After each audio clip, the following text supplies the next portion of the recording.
Me da mucho gusto estar con ustedes para platicar en nombre de la ley. Ya la semana pasada pudimos platicar la primera parte de nuestra sesión sobre el tema de ley de voluntad anticipada con el notario Eduardo García Villegas. Y desde entonces quedamos y estamos cumpliendo en pasar esta segunda parte, la terminal de esta entrevista tan interesante. Eduardo García Villegas, muchas gracias. Gracias a ti, de veras, gracias a tu auditorio. Para mí es muy gratificante el poder comentar estos temas. ¿Qué nombre lleva la figura del designado? De la persona que otorga, pues es el que... No, el que otorga, pero a quien se le otorga, el recipendario de esa consigna. Bueno, a ver, esto es interesantísima esta pregunta. ¿Quién es el recipiendario de esa consigna? No lo sabemos, porque va a ser aquel médico que en el momento en que se esté frente a esa circunstancia, frente a esa etapa terminal, le toque el paciente. ¿Quién va a ser? ¿Quién sabe? Pero está previsto tal y tal supuesto. Por supuesto. Que sea el señor que me está atendiendo. Claro, pero ¿cómo se va a saber o cómo se va a dar a conocer?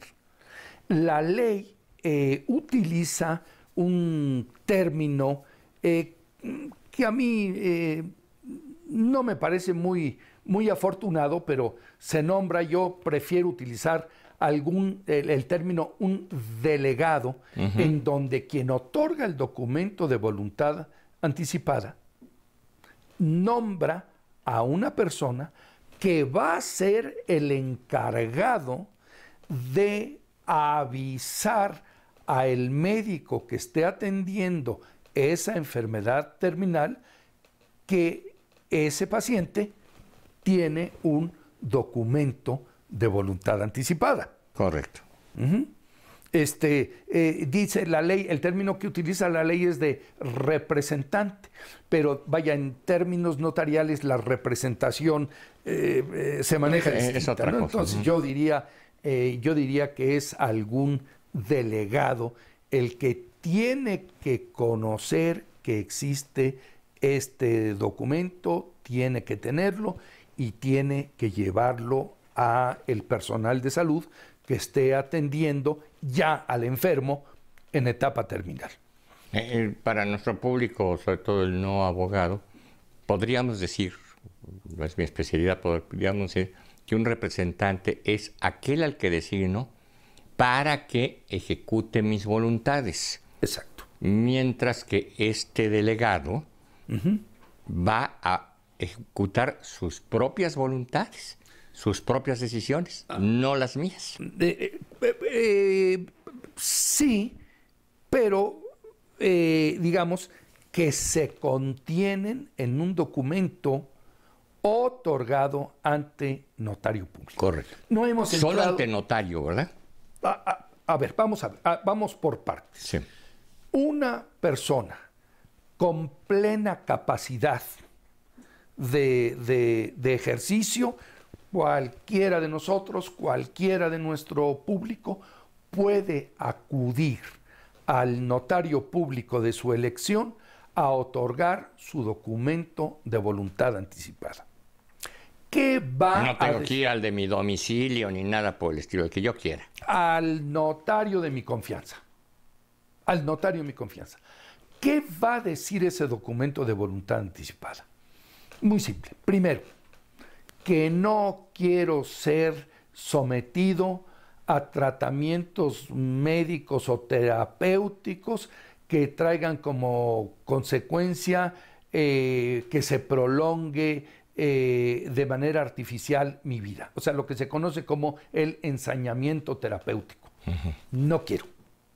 Segundo, tengo que designar, la ley dice, a mi representante. ¿Quién va a ser mi representante? Que es pues alguna persona muy cercana que tendrá que avisar en el momento oportuno a los médicos. Tercero, esto cambia en cada entidad federativa, pero en la Ciudad de México, si quiero donar o no donar mis órganos. Y en caso de querer donar órganos, ¿cuáles? Todos o algunos, en fin. Entonces, y por último, que me someto a las leyes y tribunales de la Ciudad de México. Este es el documento de voluntad anticipada. Ahora bien, la ley señala también lo que es el formato de voluntad anticipada. El formato de voluntad anticipada se encuentra en los hospitales, en los centros de salud, y ese única y exclusivamente lo puede otorgar ante 2 testigos la persona ya que se encuentre en etapa terminal. Correcto. A mí personalmente no me agrada la existencia de este formato. Es un documento que se tiene en el hospital, que se firma ante 2 testigos, y yo siempre creo que cuando tenemos cerca la muerte no se piensa con mucha claridad. Yo me inclinaría siempre, y es la recomendación que yo hago, que en el momento de mayor tranquilidad se acuda ante el notario público de su elección y que se otorgue este documento de voluntad anticipada, que es un documento público, es una escritura pública, y yo creo que tiene muchísimas ventajas. Imaginémonos, y ojalá que ni tú ni tu público hayan estado en esta circunstancia. Imaginémonos que se está enfrente de algún familiar muy cercano, en etapa terminal, y que algunos miembros de la familia dicen vamos a hacer hasta lo último por salvarlos. Otros dicen déjenlo partir tranquilo, sí, ya no batallen. Ya déjenlo que se vaya tranquilo. Que no sufra. ¿No? Y que alguien tome la decisión de decir déjenlo. Va sobre su conciencia. Y luego nunca falta la otra persona o el otro hermano que le diga, tú lo hiciste porque lo que querías era la herencia. Tú querías que se fuera y por eso tú, aparte de la brutal carga emocional de conciencia, ¿no? Entonces, este documento libera total y absolutamente de esa carga emocional e incluso de la opinión de las gentes que se encuentran cerca. Por otro lado, no podemos soslayar el costo que tiene mantener con medios artificiales en terapia intensiva a una persona. Son tratamientos carísimos. Carísimos. Bien sea que los pague el enfermo o que los pague el Estado, si es el supuesto, ¿verdad? Absolutamente. Pero carísimos. Carísimos. Y aquí entramos en un problema interesantísimo, que es los seguros. Correcto. O sea, ¿qué acontece cuando una persona se encuentra asegurada para o para todo tipo de enfermedades, ¿no? Que el seguro va a estar pues erogando todas las cantidades de dinero necesarias para el efecto de que lo mantengan vivo en forma artificial. Ahora vamos a imaginarnos qué sucede si lo que tienen es un seguro de vida. Probablemente la compañía aseguradora pudiera manifestar, no pago, porque el señor se quiso morir y porque el señor lo dijo ni más ni menos que en un documento público ante notario público. Que se quería morir. ¿Qué más? Se quería morir. Pues no voy yo a pagar si se tiene un seguro de vida. La ley... La aseguradora de gastos médicos lo agradece. La aseguradora de vida lo maldice, ¿no? Así es, así es. Ahora, pero el punto interesantísimo es que la ley no hace referencia alguna a los seguros. Yo entiendo por qué. Porque los seguros es materia federal. Y la ley es materia local, como lo estamos comentando. O sea, sí, la ley no podría o no debería de emitir su opinión sobre un aspecto federal siendo una ley local, ¿no?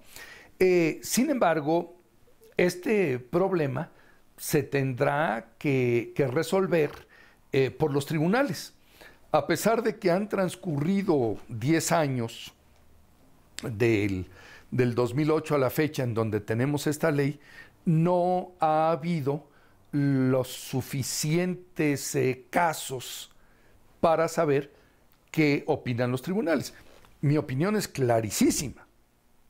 Digo, si se hizo este documento, por supuesto, no es que se esté buscando la muerte, sino lo que se está buscando es no prolongar la vida en un estado vegetativo o no prolongar la agonía. Entonces, claro, por supuesto que yo pienso y creo que sí se tiene que pagar ese seguro de vida, ¿no? Otro concepto que tiene esta ley y que para mí me resulta verdaderamente fascinante es la objeción de conciencia. En muy poquitas leyes, yo recuerdo en este momento esta y otra que tienen la objeción de conciencia. ¿Qué quiere decir la objeción de conciencia? Pues esto significa que si el paciente llega con algún médico y ese médico puede decir, perdón, pero yo estudié medicina para salvar vidas y para esforzarme hasta el último momento por salvar la vida. Y no puedo aceptar, soy objetor de conciencia y no puedo aceptar que no se le dé a esta persona el tratamiento para tratar de salvarle la vida. Puede ser. Su origen, y lo permite la ley, pero ahorita vamos a ver cómo lo soluciona, que me parece interesantísimo. El origen de la objeción de conciencia es el artículo 24 constitucional, que el 24 constitucional es aquel artículo que establece que todos podemos tener nuestras creencias, nuestra propia fe, nuestra propia religión. Y a mí me resulta verdaderamente interesantísimo reflexionar sobre este artículo 24 de la Constitución del 17 de nuestra Constitución, porque parece mentira, pero en la anterior Constitución, en la Constitución de 1857, no había libertad de credo. El Estado establecía, por conducto de la Constitución, en quién teníamos que creer los mexicanos. Se reformó la Constitución de 57, precisamente con todas las leyes de reforma y con todas las leyes del Lerdo, de Juárez, y ya se introdujo en la Constitución de 57 la posibilidad de creer, ahora sí que en lo que yo, quiera creer, o no creer. O no creer. O no creer. Esto lo toma nuestra actual Constitución de 17 y este es el fundamento de la objeción de conciencia.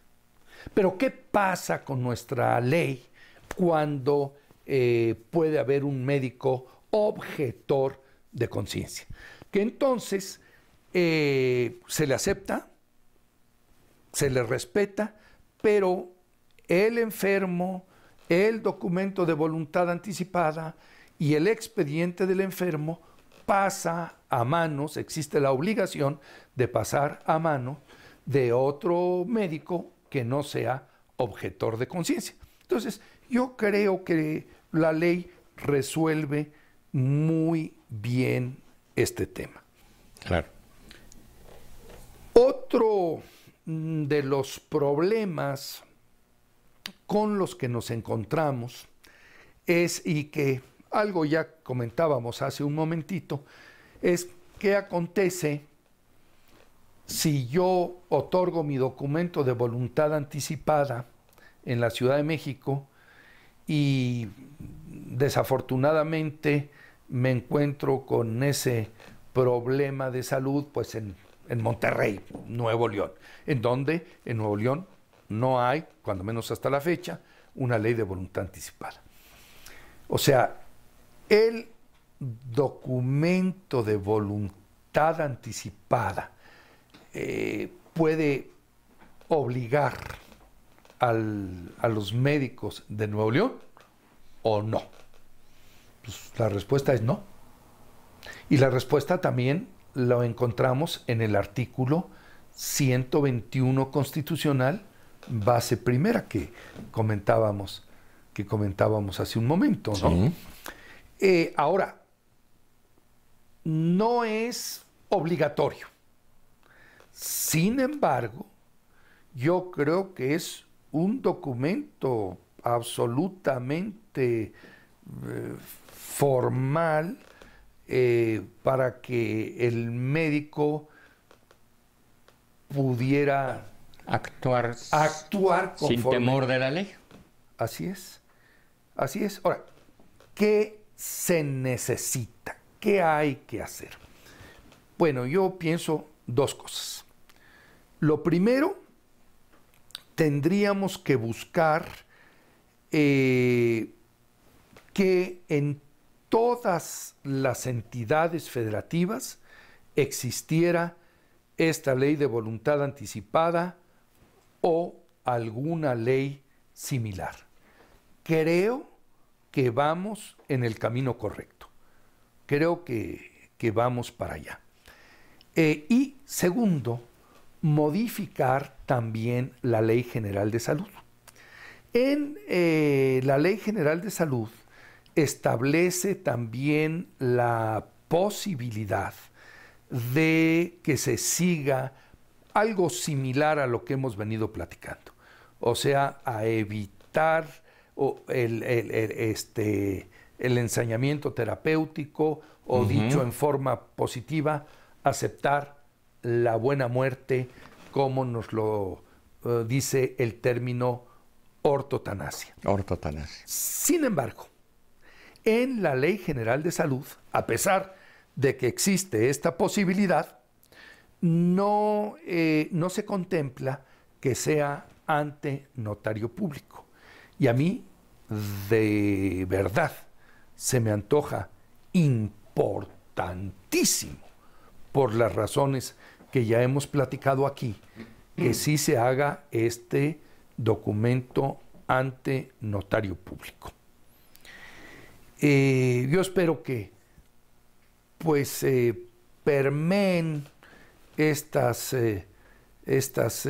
reformas, que se reforme la Ley General de Salud y que tengamos una ley de voluntad anticipada en todas las entidades federativas. Y que avance la de las entidades existentes, donde ya existe, a efecto de que se perfeccione y de que paulatinamente se vaya ampliando con la experiencia recogida, que me imagino que todavía va siendo experiencias muy escasas, lentas, etcétera.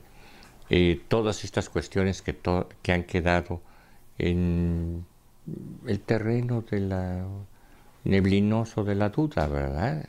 Así es. Vamos a una pequeña pausa y regresamos para seguir platicando con el notario Eduardo García Villegas.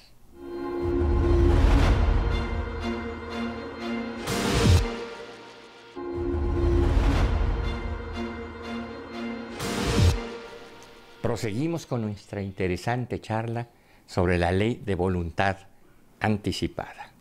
En el caso de la Ciudad de México, en el 2012 hubo reformas importantes, muy importantes, a esta ley, en donde hubo una reducción en el número de artículos, habiendo una referencia, por ejemplo, al Código Civil y a algunas otras leyes que hoy día se deben de aplicar en forma supletoria, porque en un principio la ley misma contenía una serie de disposiciones. Esta ley, de hecho, hubiera podido ser un capítulo, ¿verdad?, del Código Civil. Qué bueno que es una ley aparte.